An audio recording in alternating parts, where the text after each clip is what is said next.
Hello everyone. आज का साडा टॉपिक है सरफेस टेंशन।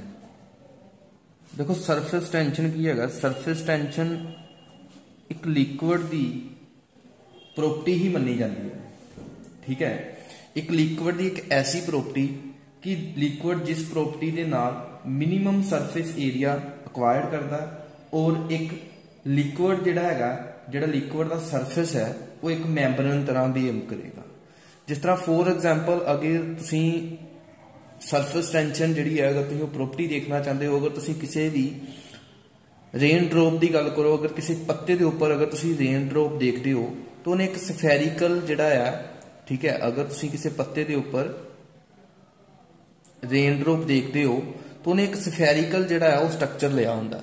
ठीक है, अगर तुसी किसी पत्ते की गल करो तो अगर तुसी किसी पत्ते के उपर रेन ड्रॉप देखोगे तो उन्हें एक सफेरिकल जिहड़ा है वो स्ट्रक्चर अक्वायर किया हुंदा। वो इस तरह कारण की है, कहंदे लिक्विड की ही एक ऐसी प्रॉपर्टी है, ठीक है, जिहदी वजह करके लिक्विड की करदा एक मिनिमम सरफेस एरिया अक्वायर कर लैंदा और अपना जिहड़ा सरफेस है उन्होंने एक मैंबरन की तरह वो बिहेव करना स्टार्ट कर दिंदा है।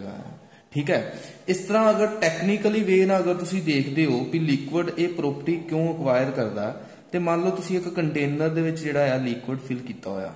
ठीक है, एक कंटेनर दे विच लिक्विड फिल किया होया ते ये वाटर मॉलिक्यूल्स है। ठीक है, मान लो इत्थे एक मॉलिक्यूल पिया होया। ठीक है, अगर तुसी इस मॉलिक्यूल नूं देखो तो इस मॉलिक्यूल के उपर जिहड़े इहदे नेबरिंग मॉलिक्यूल है वो सारे हर पासों इनू इंटरमोलिक्यूल फोर्सिस लगाएंगे जां फिर ए मॉलिक्यूल। ठीक है, अगर तुसी देखो ए मॉलिक्यूल अपने दूसरे मॉलिक्यूल्स के ऊपर फोर्स लगाएगा। ठीक है, और अगर तुसी देखते हो अगर ये मॉलिक्यूल दूसरे मॉलिक्यूल के ऊपर फोर्स लगाएगा, ठीक है, अगर ये मॉलिक्यूल इस तरह फोर्स लगाता पाया बाहर नूं इस साइड और इस साइड, ठीक है, इंटरमोलिक्यूल फोर्स लगाता पाया, तो अगर तुसी देखो जिहड़ा नैट इफेक्ट है, जिहड़ी नैट फोर्स है, अगर इत्थे देखो, ठीक है, क्योंकि इनू सारे तरफ तो सारिया साइडों तो फोर्स लगाता पाया। ठीक है, मॉलिक्यूल अपने दूसरे मॉलिक्यूल्स के ऊपर इंटरमोलिक्यूल फोर्स लगाता पाया, फोर्स ऑफ अट्रैक्शन लगाता पाया, तो नैट फोर्स इत्थे की इस केस की हैगी 0। ठीक है, बट अगर तुसी सरफेस की गल करो, ठीक है, मान लो अगर इत्थे कोई मॉलिक्यूल पिया होया वाटर मॉलिक्यूल्स, ठीक है, और अगर तुसी सरफेस की गल करो तो डाउनवर्ड इस साइड नूं इंटरमोलिक्यूल फोर्स लगाएगा, इस साइड नूं लगाएगा, ठीक है, इस साइड नूं लगाएगा और इस साइड जो दा नैट इफेक्ट होएगा फोर्स का वो डाउनवर्ड होएगा। ठीक है, अगर तुसी नैट इफेक्ट देखो अगर डाउनवर्ड होएगा, ठीक है, तो अगर यह सरफेस थोड़ा जिहा अगर तुसी सरफेस पहला मॉलिक्यूल तुहाडा इत्थों फोर्स लगांदा पिया सीगा, ठीक है, नैट इफेक्ट डाउनवर्ड होएगा तो यह सरफेस जिहड़ा है वाटर मॉलिक्यूल थोड़ा जिहा नीचे नूं आएगा और इस डाउनवर्ड फोर्स करके वो इत्थे अपना जिहड़ा मिनिमम सरफेस एरिया अक्वायर करेगा।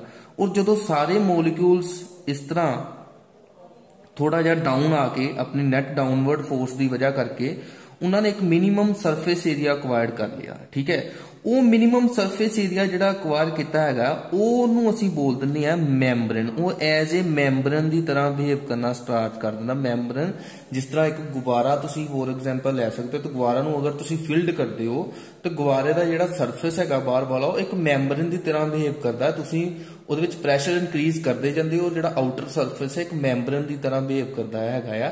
ਠੀਕ ਹੈ, ਇਸ ਤਰ੍ਹਾਂ ਹੀ ਪਾਣੀ ਦੇ ਮੋਲੀਕਿਊਲਸ ਵਿੱਚ ਜਿਹੜੇ ਇਹ ਮੋਲੀਕਿਊਲ ਜਿਹੜੇ ਸਰਫੇਸ ਤੇ ਆ ਉਹਨਾਂ ਦਾ ਨੈਟ ਇਫੈਕਟ ਜਿਹੜਾ ਨੈਟ ਇੰਟਰਮੋਲੀਕਿਊਲ ਫੋਰਸ ਜਿਹੜੀ ਉਹ ਲਗਾਉਣ। ਦੇਖੋ ਉੱਪਰ ਤੇ ਕੋਈ ਮੋਲੀਕਿਊਲ ਨਹੀਂ ਹੈਗਾ ਜਿਹਦੀ ਵਜ੍ਹਾ ਕਰਕੇ ਉੱਪਰ ਫੋਰਸ ਲਗਾ ਨਹੀਂ ਸਕਦੇ, ਸਿਰਫ ਉਹ ਡਾਊਨਵਰਡ ਹੀ ਫੋਰਸ ਲਗਾ ਸਕਦੇ। ਉਹਦੀ ਨੈਟ ਫੋਰਸ ਜਿਹੜੀ ਹੈ ਡਾਊਨਵਰਡ ਹੋ ਜਾਂਦੀ ਹੈ ਔਰ ਸਰਫੇਸ ਤੇ ਇੱਕ ਉਹ ਮਿਨੀਮਮ ਸਰਫੇਸ ਅਕਵਾਇਰਡ ਕਰ ਲੈਂਦੇ ਜਿਹਦੇ ਤੇ ਇੱਥੇ ਡੈਂਸਿਟੀ ਥੋੜੀ ਜੀ ਹੈ ਇਨਕਰੀਜ਼ ਹੋ ਜਾਂਦੀ ਹੈ।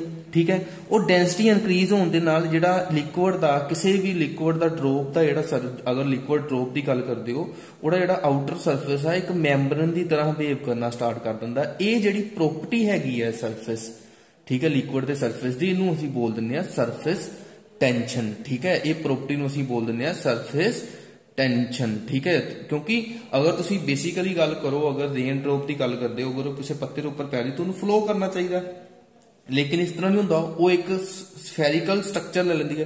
सफेरिकल स्ट्रक्चर क्यों ले लेंदी है कि जिहड़ा लिक्विड का सरफेस है वो एक मैंबरन तरह बिहेव करता, तो सफेरिकल फॉर्म दे विच उहनूं एक जिहड़ा हैगा वो स्फेरिकल फॉर्म कर दिंदा, ठीक है। स्फेरिकल ड्रॉप की शेप ले लैंदी है, ड्रॉप जिहड़ी है स्फेरिकल शेप ले लैंदी है, ठीक है। ये प्रॉपर्टी हुंदी है लिक्विड की जिन्हों तुसीं सरफेस टेंशन बोलते पे हो, ठीक है।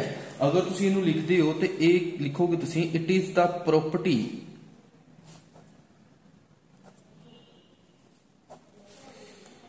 Of the liquid by virtue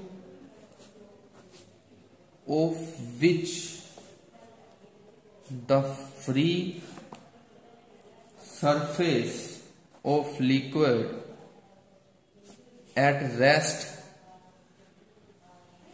tends to have minimum surface area and it behaves like a stretched membrane। कहते ये प्रॉपर्टी है लिक्विड की कि उसका जो सरफेस है वो मिनिमम सरफेस एरिया एक्वायर करता जिसकी तरह एक स्ट्रैच मैम्ब्रेन की तरह है बिहेव करता है, ठीक है। हुण गल करते हैं असीं अगर इनू तुसीं मेजर करना है, ठीक है। अगर तुसीं इनू सरफेस टेंशन नू मेजर करना है तो मेजर इनू तुसीं किस तरह करोगे। मेजर करने के लिए तुसीं एक कंटेनर अगर लेंदे हो, ठीक है। कंटेनर दे विच अगर तुसीं देखो एक इमेजिनरी लाइन ड्रॉ कर देंगे हो, ठीक है। इन्हां इमेजिनरी लाइन्स दे दोनों तरफ मॉलिक्यूल्स है, ठीक है। वो एक दूसरे ते इंटरमोलिक्यूल फोर्स लगाएंगे, फोर्स ऑफ अट्रैक्शन लगाएगा एक दूसरे ते, एक मॉलिक्यूल दूसरे ते, ठीक है। हुण जिन्नी जिहड़ी फोर्स बनी नेट फोर्स असीं एफ मान ली, ठीक है।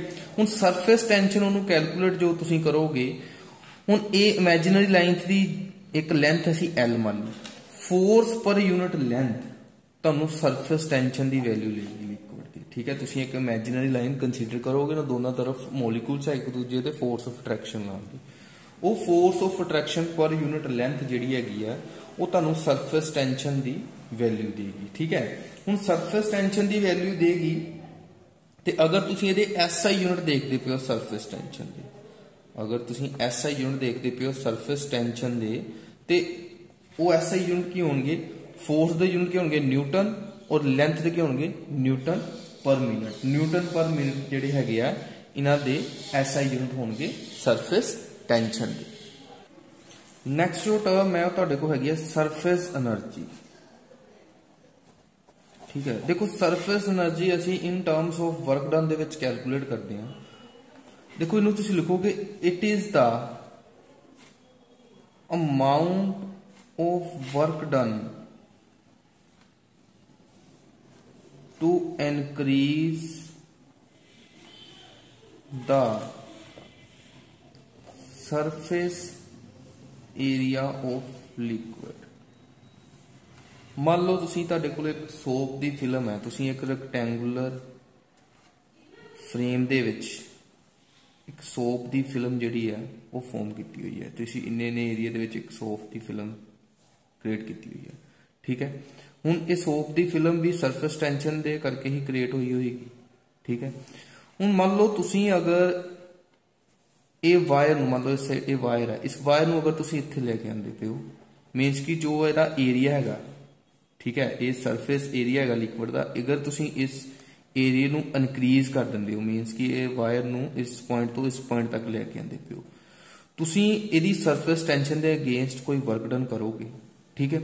वो वर्क डन तुहाडा एज ए पोटेंशियल एनर्जी दे विच स्टोर होएगा, ठीक है। वो वर्क डन ही तुहाडा एनर्जी दे विच स्टोर होएगा, ठीक है, क्योंकि तुसीं इहदा सरफेस एरिया इनक्रीज करता, तुसीं इस लेंथ इस फिल्म का थोड़ा जिहा एरिया इनक्रीज करता, मीनस कि तुसीं ये वाली वायर नूं जिस तरह इन्हें फिल्म बनाई हुई सी इनू थोड़ा उठा के इस पॉइंट तक ले आता, इस पॉइंट तक ले आने नाल एक्स डिस्टेंस वधन दे नाल मीनस कि उहदा एक्स एरिया दे विच एक्स फैक्टर चेंज हो गया, ठीक है। वो जिहड़ा तुसीं वर्क डन कीता इहदी इत्थे एक सरफेस टेंशन थी, उहदे अगेंस्ट तुसीं वर्क सरफेस टेंशन की करदी पई है कि इनू फिल्म ने नैट डाउनवर्ड लैके जांदी पई होएगी, ठीक है। उहदे जिहड़े मॉलिक्यूल है वो किधर नूं फोर्स लगाते पे डाउनवर्ड, बट तुसीं इस नैट जिहड़ी इहदी सरफेस टेंशन दे अगेंस्ट वर्क करके फोर्स लगा के एफ इनू इहदा एरिया इनक्रीज कीता, ठीक है। वो जिहड़ा तुसीं वर्क डन कीता वो एज ए एनर्जी दे विच स्टोर हुंदा पिया सीगा, ठीक है। उस एनर्जी नूं तुसीं नाम दिता है सरफेस एनर्जी, तो उहदा तुहाडे कोल फार्मूला आएगा सरफेस